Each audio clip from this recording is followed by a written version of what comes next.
Barnett detention facility in Texas.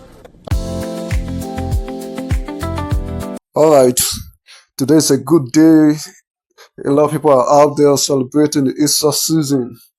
And while the celebration is going on, so many people are going through a lot in different parts of the world, different countries out there. A lot is going on out there.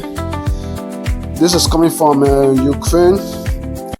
277 Ukrainian soldiers has just been released from Russia captivity.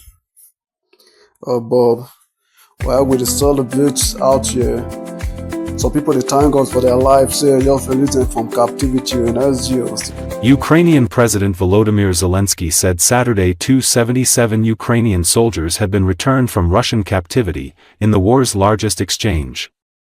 According to Associated Press, most of the Ukrainians freed in the latest prisoner exchange are young people born after 2000, Ukraine's coordination headquarters for the treatment of prisoners of war said.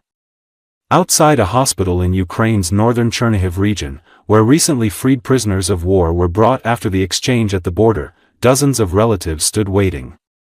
Among them was 48-year-old Natalia Lovinchuk, who rushed toward the bus the moment it arrived. She hadn't seen her son in 3 years. He was captured during the battle for Mariupol in the spring of 2022.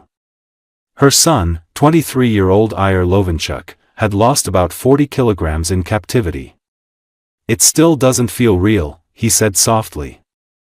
"We're not really here yet. We all made it back, but we're still not here." 1,102 days in captivity, that's not 5 days, he said. His mother, overcome with emotion and embracing her son, issued a plea: "We call on the entire world, on every country, help us bring all our boys home." There are thousands of POWs who remain in captivity. The exchange is the 4th one this year and the 63rd since the start of Russia's full-scale invasion. Since the outbreak of the war, a total of war not good. Imagine they just hold people captive for 1,123 days. Bob. Now this one, I some Igbo people, they shout, say, Biafra must go, Biafra must go. Imagine say they could cause this kind of war now. God put innocent people like us for problem now. My guy, I don't need them. I need my peace. So I beg, I don't need captivity matter. And this is coming from Canada. A young Indian student killed in Canada by stray bullets. Bob, those people, I don't know what they do to them. Sometimes they just like to they shoot and what they mean they shoot self. We know who they know self. A 21-year-old Indian student was killed in Canada after she was struck by a stray bullet as she was waiting at a bus stop on her way to work, and shots were fired by a car occupant. Harsimrat Randhawa was a student at Mohawk College in Hamilton, Ontario. Hamilton police is investigating the homicide that happened Wednesday, saying Randhawa was an innocent bystander. Investigators believe the female was an innocent bystander struck by a stray bullet during a shooting in the area. The incident took place at about 7:30 p.m. Thursday evening.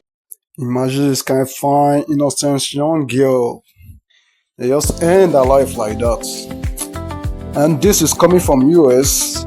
Trump is still on the deportation matter. But that guy, let people rest for US. Give them space at all.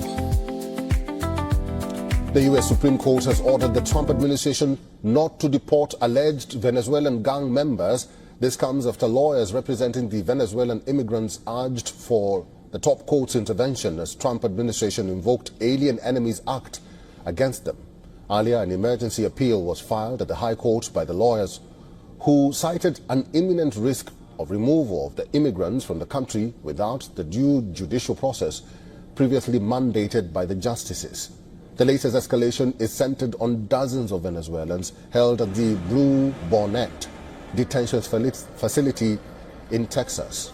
A court filing by lawyers for the American Civil Liberties Union had previously said that dozens of the men held at the facility were handed forms indicating they were classified as members of Venezuela-based Trend Duaragua gang and will be deported.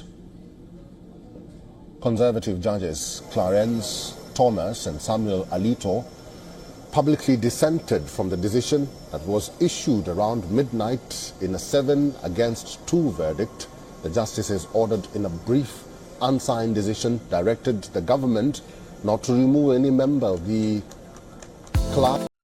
Oh, man, not be smart, you know. Even court now, sef, don dey beg Trump, abeg, will you leave these people? And this one, they happen for Nigeria, my country. They say I don't arrest some guy men where be say they supply hard drugs. Give bandits for Kano road. My guy, you go shock if you see where they hide things, but fear go catch you. Now to the war on illicit drugs, where the operatives of the National Drug Law Enforcement Agency have intercepted a shipment of cocaine concealed in 20 sets of religious books going to Saudi Arabia. The cocaine consignment consisted of 20 parcels with a total weight of 500 grams was uncovered at a courier company in Lagos when the NDLEA operatives of the Directorate of Operations and General Investigation were searching through export cargoes going to Saudi Arabia at a logistics firm. On the same day, another courier company, NDLEA officers intercepted 5 parcels of loud, a strong strain of cannabis weighing 2.8 kilograms, hidden in a carton coming from the United States of America.